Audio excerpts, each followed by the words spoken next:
হ্যাকিংয়ের শিকার হলো ইসলামী ব্যাংকের ফেসবুক পেজ, ওয়েবসাইটে হামলার হুমকি।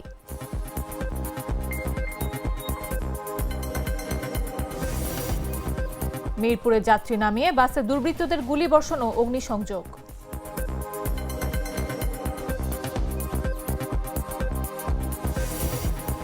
বাধা পেরিয়ে গাজার কাছাকাছি ফ্লোটিলার শেষ জাহাজ ম্যারিনেট।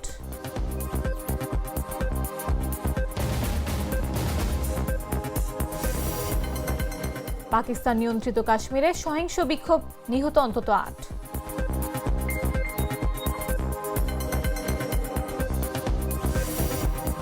এবং পাকিস্তানকে হারিয়ে নারী বিশ্বকাপের মিশন শুরু করল বাংলাদেশ।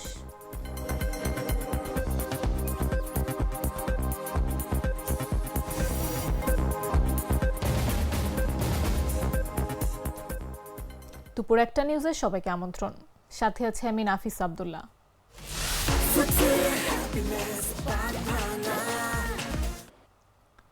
দেশের অন্যতম শীর্ষ আর্থিক প্রতিষ্ঠান ইসলামী ব্যাংকের অফিসিয়াল ফেসবুক পেজ হ্যাকড হয়েছে। ভোরে হ্যাকাররা প্রোফাইল ও কভার ছবি পাল্টে হুমকিসূচক বার্তা প্রকাশ করে নিজেদের পরিচয় দেয় টিম MS47OX হিসেবে। বিষয়টি নিশ্চিত করেছে ব্যাংক কর্তৃপক্ষ। তবে অনলাইন সেবা ক্ষতিগ্রস্ত হয়নি বলে ব্যাংকের পক্ষ থেকে আশ্বস্ত করা হয়েছে গ্রাহকদের। বিস্তারিত জাগো রিপোর্টে। ইসলামী ব্যাংক বাংলাদেশ লিমিটেডের অফিসিয়াল ফেসবুক পেজ হ্যাকড হয়েছে। এ সময় হ্যাকাররা প্রোফাইল ও কভার ছবি পরিবর্তন করে একটি হুমকিসূচক বার্তা প্রকাশ করে। শুক্রবার ভোর ৫টা ৪২ হ্যাকার গ্রুপটি তাদের নিয়ন্ত্রণে নেওয়া পেজ থেকে বিষয়টি নিশ্চিত করে। তবে পেজটির নাম পরিবর্তন করা হয়নি। সকাল 10:30টার পর থেকে পেজটি আর দৃশ্যমান ছিল না, এমনকি ফেসবুকের সার্চ অপশনে খুঁজেও পাওয়া যাচ্ছিল না।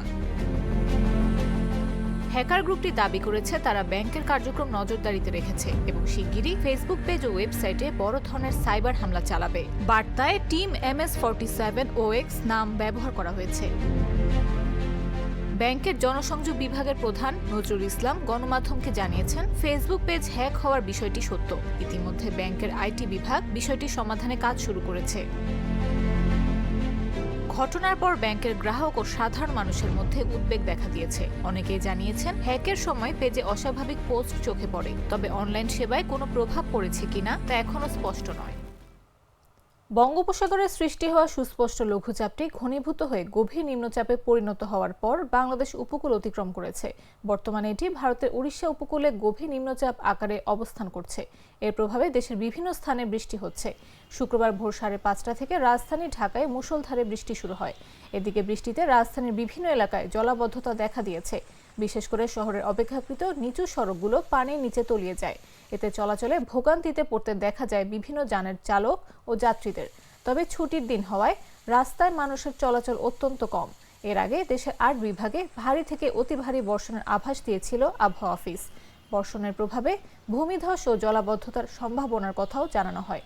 আবহাওয়া অফিসের সতর্কবার্তায় আরও বলা হয়, ভারী থেকে অতি ভারী বর্ষণের কারণে চট্টগ্রাম বিভাগের পাহাড়ি এলাকার কোথাও কোথাও ভূমিধসের সম্ভাবনা রয়েছে।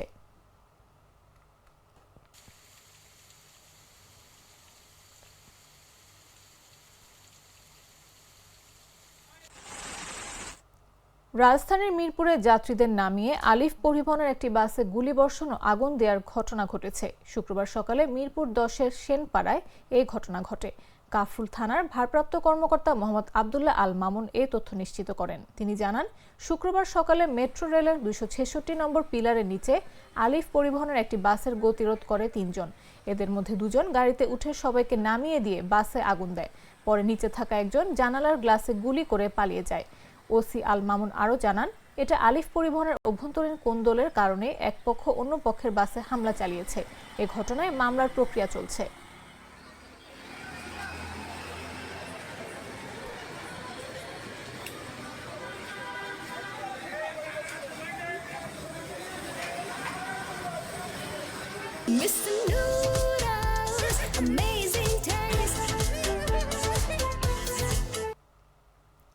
ভাষা সংগ্রামী গবেষক ও কবি আহমদ রফিক মারা গেছেন। রাজধানীর বারডেম হাসপাতালের নিবিড় পরিচর্যা কেন্দ্র আইসিইউতে বৃহস্পতিবার রাত 10:12 তিনি ইন্তেকাল করেন। আহমদ রফিকের পারিবারিক সূত্র তার মৃত্যুর তথ্য নিশ্চিত করেছে। এর আগে শারীরিক অবস্থার অবনতি হওয়ায় বুধবার বিকেলে তাকে লাইফ সাপোর্টে নেওয়া হয়। বারডেম হাসপাতালের চিকিৎসকরা জানান, মৃত ঘোষণা করার 7 মিনিট আগে তার কার্ডিয়াক অ্যারেস্ট হয়। হাসপাতাল সূত্র জানায়, বারডেম হাসপাতালের আইসিইউ বিভাগের প্রধান ডাক্তার কানিস ফাতেমার তত্ত্বাবধানে তার চিকিৎসা চলছিল। কিডনির সমস্যার পাশাপাশি সম্প্রতি কয়েকবার মাইল্ড স্ট্রোকের শিকার হন তিনি। তার মৃত্যুতে গভীর শোক প্রকাশ করেছেন প্রধান উপদেষ্টা প্রফেসর ডক্টর মোহাম্মদ ইউনূস। তার প্রতি সর্বসাধারণের শ্রদ্ধা নিবেদনের জন্য শনিবার সকাল 11টায় তার মরদেহ কেন্দ্রীয় শহীদ মিনারে রাখা হবে। আমি তো মশলা বদলে ফেলেছি, এবার আপনিও বদলে ফেলুন। একবার প্রাণ গুঁড়া মশলা ব্যবহার করেই দেখুন।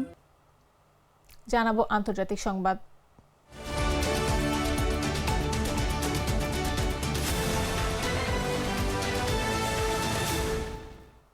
ত্রাণবাহী গ্লোবাল সুমুদ ফ্লোটিলা নৌবহরের শেষ জাহাজ ম্যারিনেট গাজার আঞ্চলিক জলসীমার দিকে এগিয়ে যাচ্ছে বলে খবর পাওয়া গেছে। সংবাদ মাধ্যম আল জাজিরা জানিয়েছে, জিএমটি 4:30 পর্যন্ত ইসরায়েলি বাহিনী এখনও ইয়টটিকে আটক করতে পারেনি।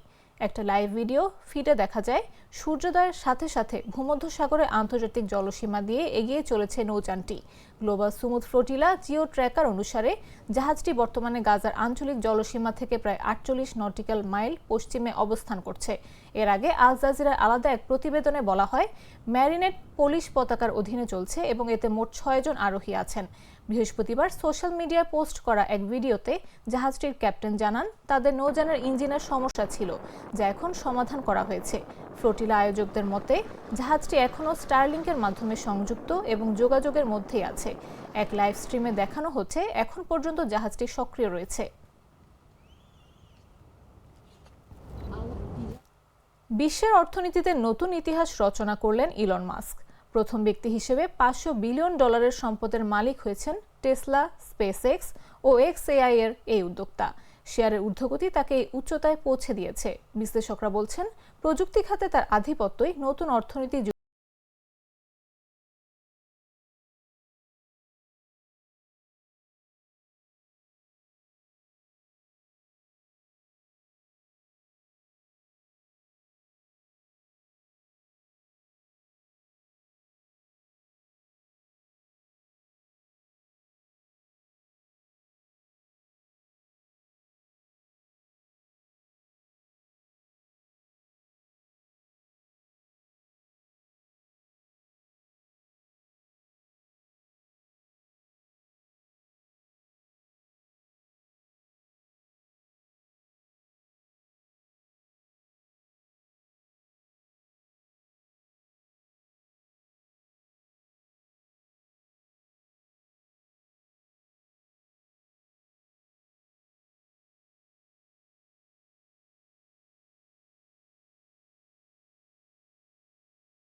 চার দিন ধরে চলা সহিংস বিক্ষোভে অন্তত 8 জন নিহত হয়েছেন।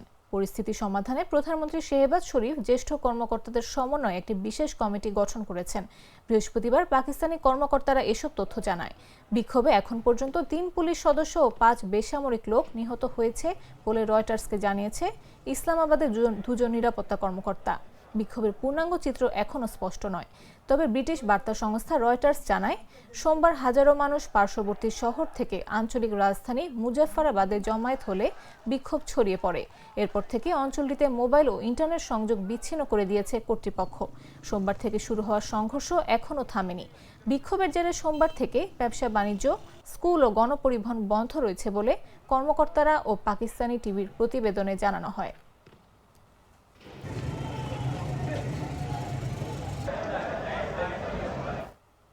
এবারে খেলার খবর।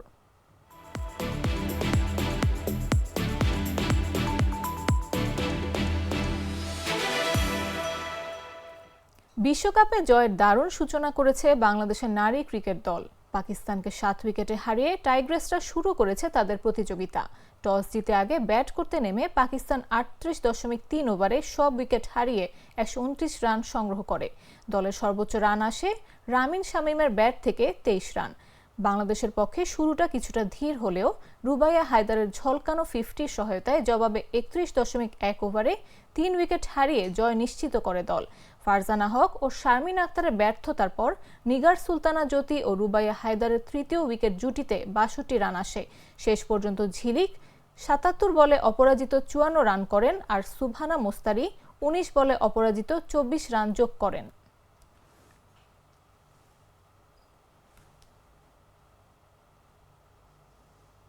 সংবাদ শেষ করার আগে শিরোনামগুলো জানিয়ে দিচ্ছি আরও একবার।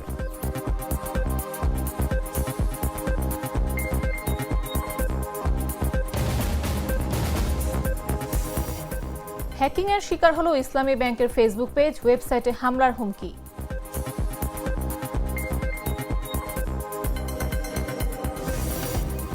মিরপুরে যাত্রী নামিয়ে বাসে দুর্বৃত্তদের গুলিবর্ষণ ও অগ্নিসংযোগ।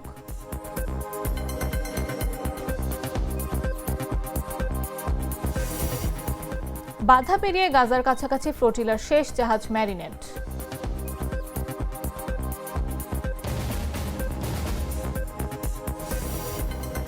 পাকিস্তান নিয়ন্ত্রিত কাশ্মীরে সহিংস বিক্ষোভ, নিহত অন্তত ৮।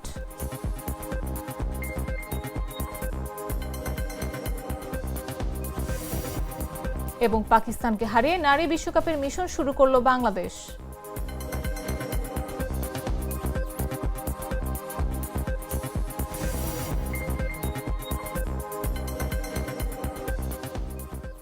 দর্শক, এই ছিল এখনকার মতো। প্রতি মুহূর্তের সর্বশেষ খবর পেতে ভিজিট করুন jagonews24.com, ফলো করুন আমাদের ভেরিফাইড ফেসবুক পেজ এবং সাবস্ক্রাইব করুন জাগো নিউজের ইউটিউব চ্যানেল। এতক্ষণ সাথে থাকার জন্য ধন্যবাদ সবাইকে।